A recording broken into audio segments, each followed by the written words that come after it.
I absolutely love that theme song. It just has a certain vibe to it. And I really hope you like it too. It has a certain energy, right? I think. Welcome.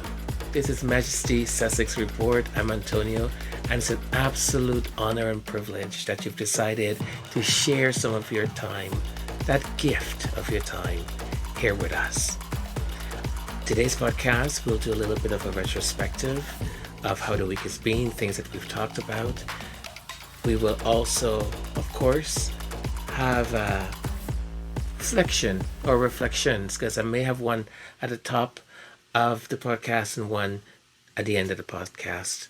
Let's see if I come up with something or something hits me mid-podcast, right? And to my subscribers, my beautiful gente, okay? Listen, when you folks leave me messages and comments, I read each and every one of them. And it shows how beautiful your hearts and souls are, because the words of encouragement, you don't know how much it fuels me and how much it means to me. Positive criticism or feedback, constructive criticism, it's all good, because it helps me grow. It helps me maybe look at something a little bit more in detail and change or adjust or do my very best to do so, because I always want to grow. I always want to learn. I always want to do my very best. So I thank you from the bottom of my heart. And if you are around here for the first time, give us a chance. If you do enjoy the podcast, subscribe, like it, and leave a comment. Now, I've said this before, if your comment is hateful or is here to incite this community, you're wasting your time, and I would suggest you invest that very treasure of time thinking and doing something more positive, bringing some joy and happiness. The world doesn't need more negativity or hate. We don't. We really don't. So even though you may think you're trying to prove a point, you're not doing it. So please don't waste your time. However, if it's your first time around, as I said, subscribe, like, leave comments. If you enjoyed, or if you're interested in coming back again, if this is not your cup of tea, we wish you all the best on your journey in finding content that will bring you that joy and that happiness. I know you will, okay? This week, was so excited and happy, filled with extra joy. And I know you folks are thinking it was because we got that special red carpet appearance from the Duchess, right? I'm like, ooh la la. But besides the Duchess, it was Church Nelly. When I was in Royal Sussex listening to Baron, and I saw Church Nelly's handle, I got out of my seat. I did a little dance and I said, yay, yay. And thank you to the Almighty, thank you to the universe, because this community cares about its members, and the excitement of seeing Church Nelly back in form, and we continue to pray for you to get even better, to heal faster, and to be 100% back to yourself. Welcome back, Church Nelly. And that's it. Let's get it on.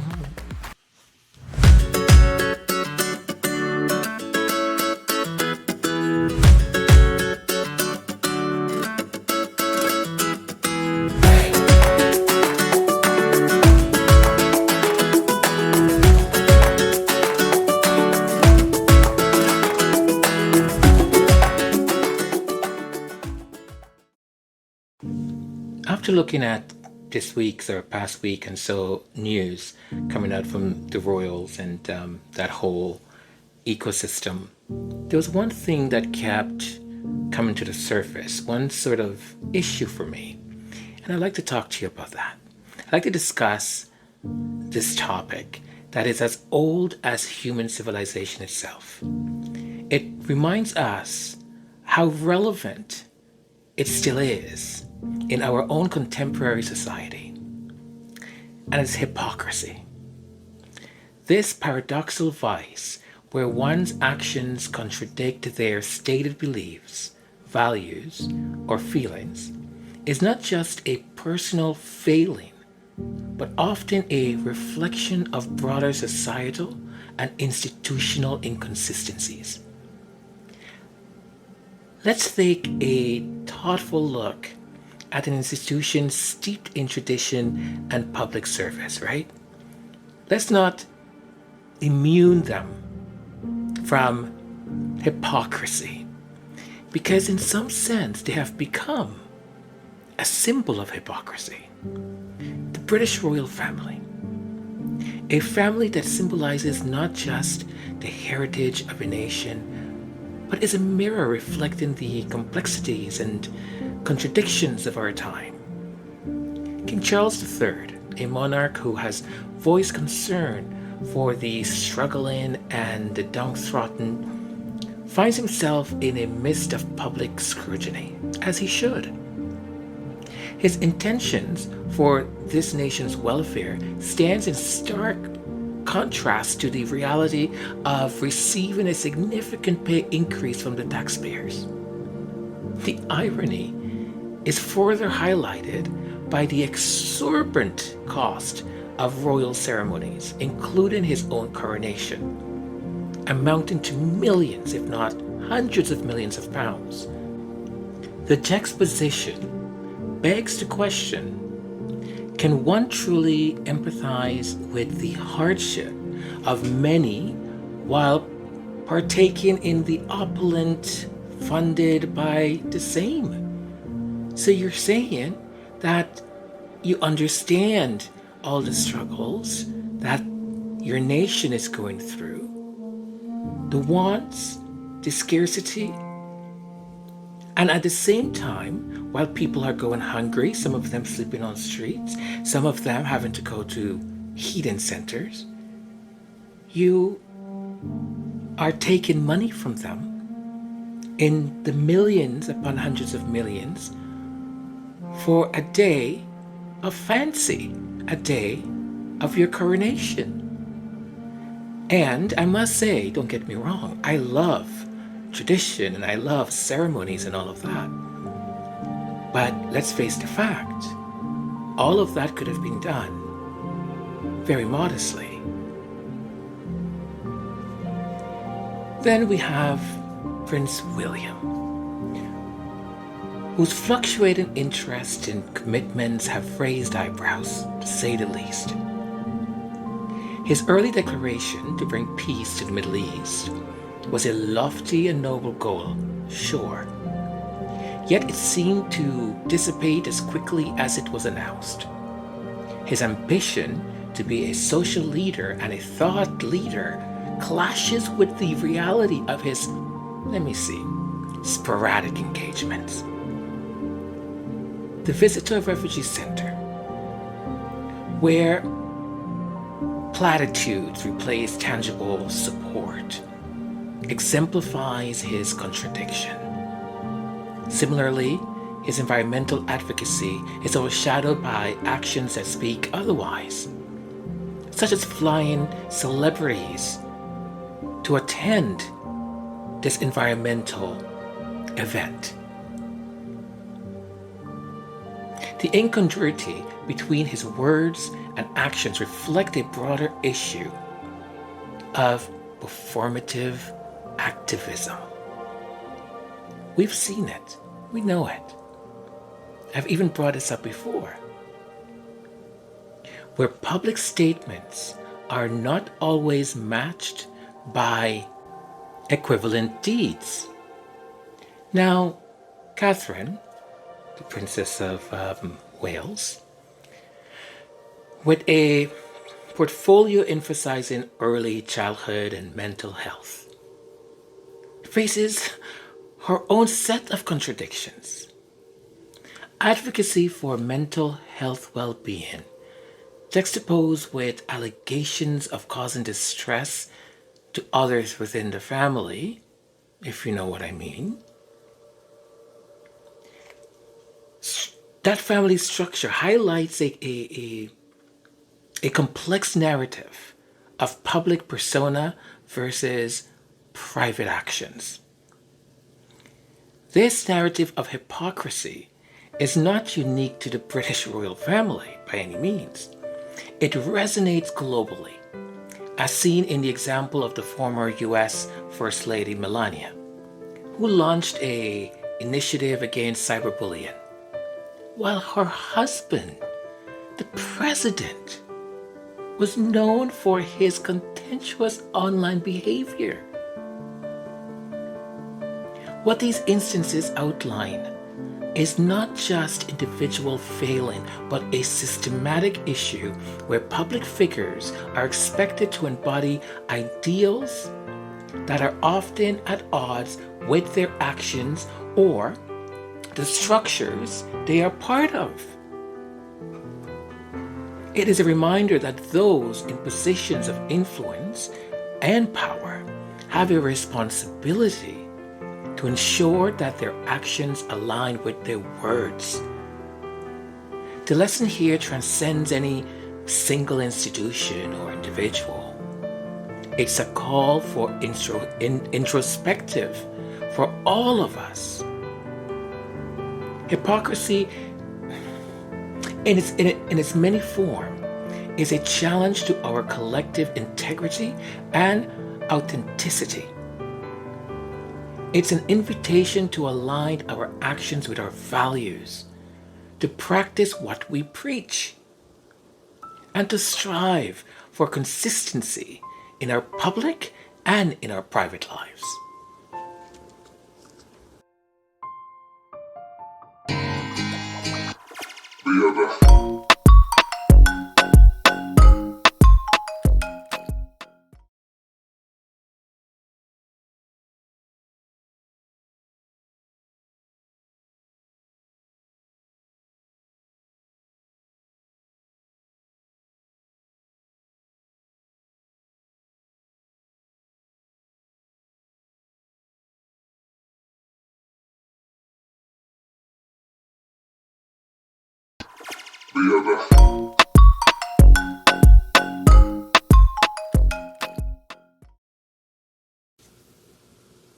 The Duke and Duchess of Sussex visited Camp Pendleton, where they met with those participating in Operations Biggs, a mentoring program for children of military families. Meghan and Harry attended the grand opening of the Navy SEAL Foundation Warrior Fitness Program, West Coast facility in San Diego. Harry, in addition, also shared a letter that he wrote with Scotty's Little Soldiers, an organization dedicated to supporting bereaved military children and young people. In the letter, or part of the letter, he wrote, "Grief is nothing to be ashamed of. It's normal to feel sadness from loss. But don't forget that you also deserve to feel happiness. Your parents would want that. Trust me." And we all witnessed the hug that I think was felt around the world. What a wonderful embrace. And I think that woman, whomever you are, I say thank you, because you give that hug, I think, on behalf of all of us that understand what the Duchess has gone through and want to continue to support her and Prince Harry in the things that they do.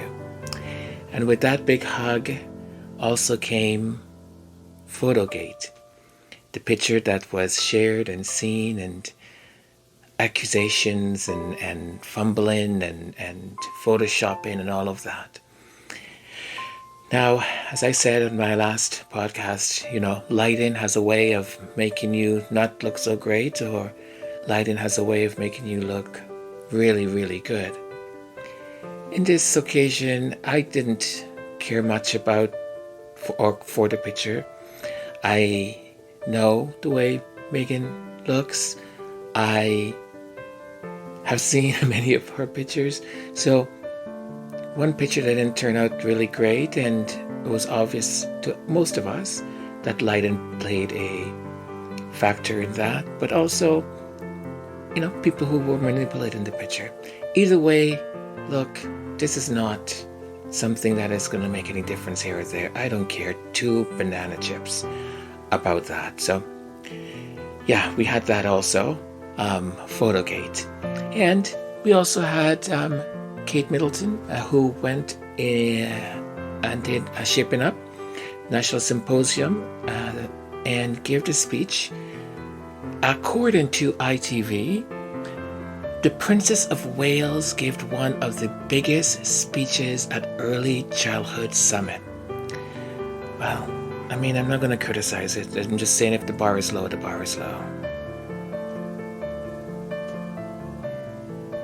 According to People, Kate Middleton at the Shaping Us National Symposium on November 15, 2023. She reiterated her belief that early childhood fundamentally shapes the adults we become. She also remarked how trauma, stress, and adverse experiences in their childhood have caused fundamental harm that children have carried for years. King Charles laid a wreath at the cenotaph for Remembrance Day. The Invictus Game was featured in the Festival of Remembrance show. Even though Prince Harry's name was not mentioned, we all know that the credit goes to him, and the people in that audience know that very well. The King celebrated his 75th birthday. There was a lot of shenanigans going back and forth whether or not Prince Harry and Duchess Meghan called the King or not, whether they sent a video of the Prince and Princess, Prince Archie, Princess Lilibet or not. Who knows? A very bold 11-year-old boy asked Prince William, "How much money do you have in your bank account?" And there were some rumors about a Danish sausage trying to go into a Mexican taco or something like that. Was it about food or not? Oh, no, it wasn't about food. What was it about? Oh, cheating. Oh, the prince. Frederick. Oh no. Princess Mary. What is with these men? The Danish royal family has broken their silence on reports Crown Prince Frederick cheated on Crown Princess Mary with Mexican socialite Genoveva Casanova. The royals have remained tight-lipped after Spanish magazine Lecturas first claimed Frederick was coasting up to Genoveva. They have now told Danish publication BT they, in quotes, do not comment on rumors or insinuations. No, you don't? Perfect. Tensions between William and Kate over sending Prince George to Eton. Really? That's really happening? Prince William and Princess Kate to enjoy fun family outing near Norfolk home. These things are so contradictory. They're fighting over one thing, but they're going to enjoy. Alright, let's continue reading these headlines.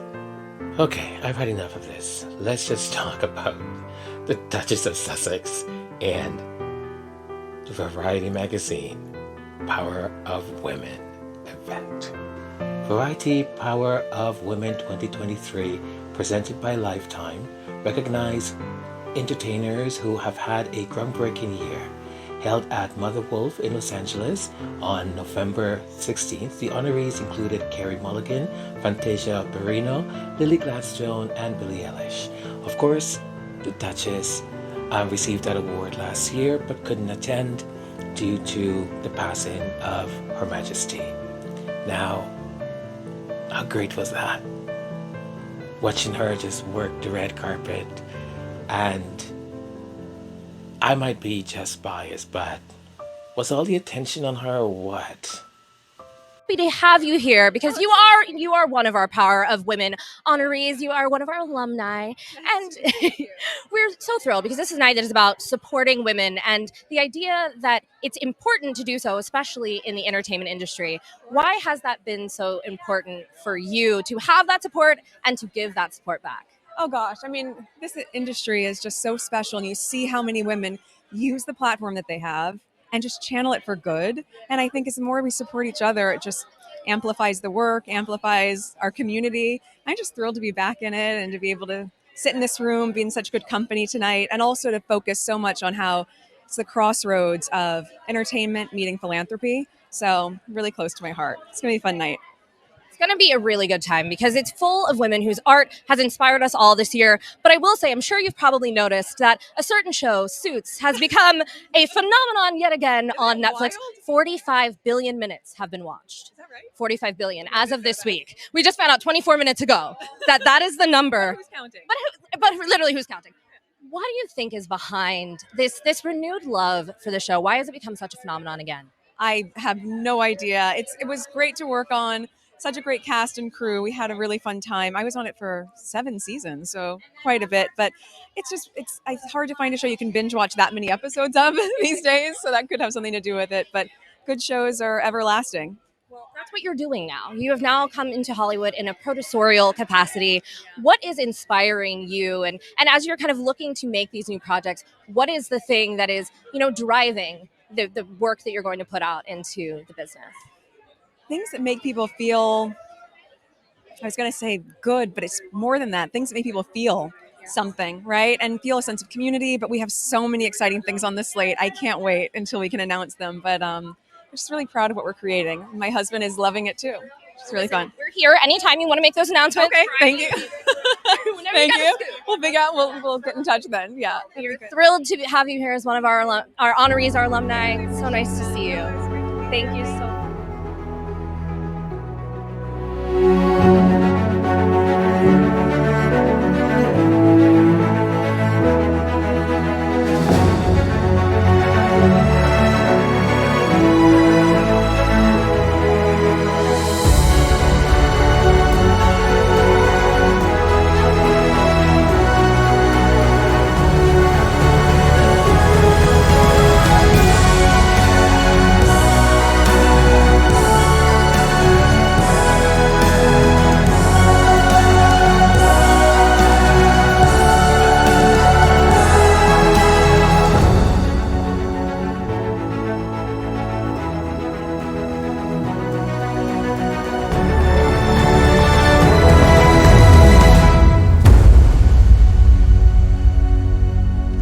Beautiful, how wonderful. And the Duchess teased us with projects that are coming up. I can't wait. I really cannot wait.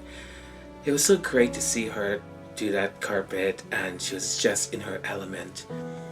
And amazingly to see other people also in the videos and stuff that I've watched just fangirling over her, or fanboying over her too. It was great, just absolutely wonderful. And listen, they should be expecting that Meghan and Harry are going to be kicking some butt. If you think that what you've seen thus far is all they've got, oh, ho, ho, ho, ho. I am certain there is so much more coming. And whether the public accepts it and welcomes it or not, right? I know we will. At the same time, we will celebrate it and we will enjoy it. Now, for my next podcast, I'll be talking about this. Yes, and about this. Thank you for sticking it out with me, and I hope you enjoyed today's podcast. I hope you either learned something or you were entertained. Thank you very much for your support. Don't forget to like, that's the thumb up. And I say thumb weird, I know I do. And also subscribe if you haven't. And leave a comment if you would like to. Constructive opinions or criticisms are welcome. Also, if you want to discuss anything or you have any questions for me, those are welcome also. Anything hateful? No, thank you. Take it somewhere else. Even if you think you're educating us, we free you from that duty. Thank you. Well, my dear friends, we come to that time where I say, please be kind to yourself. Wherever you are, if you can, go out, go for a walk. 10 minutes, 15 minutes, maybe half an hour. Also, find joy. Do something that brings you happiness and joy. Be kind to yourself. You deserve it. You deserve it. And your loved ones are always looking for approval and to know that you love them back. Even though sometimes they're difficult, even though sometimes they're a pain in the be kind to them.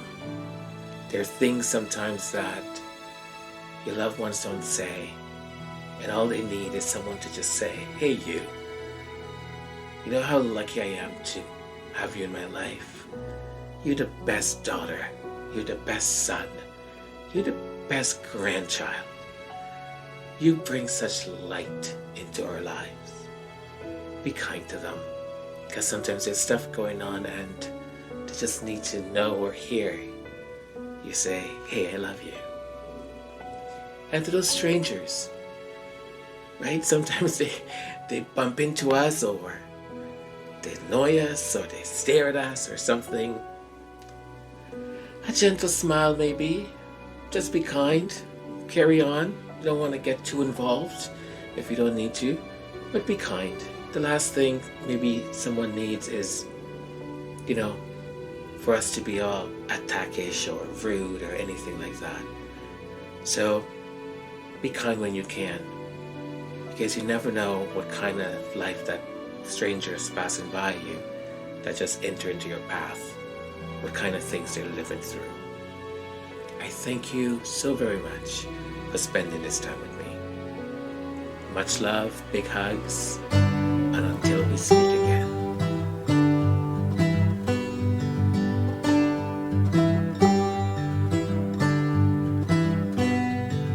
Time finds a way to get us back to the start again.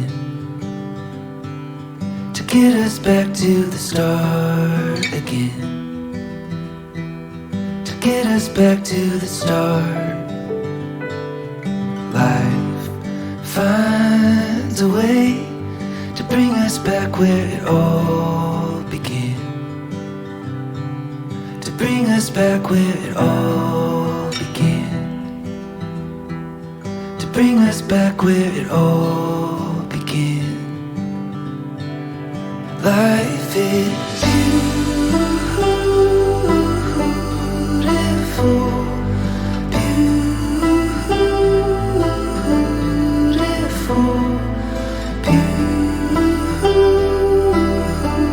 beautiful.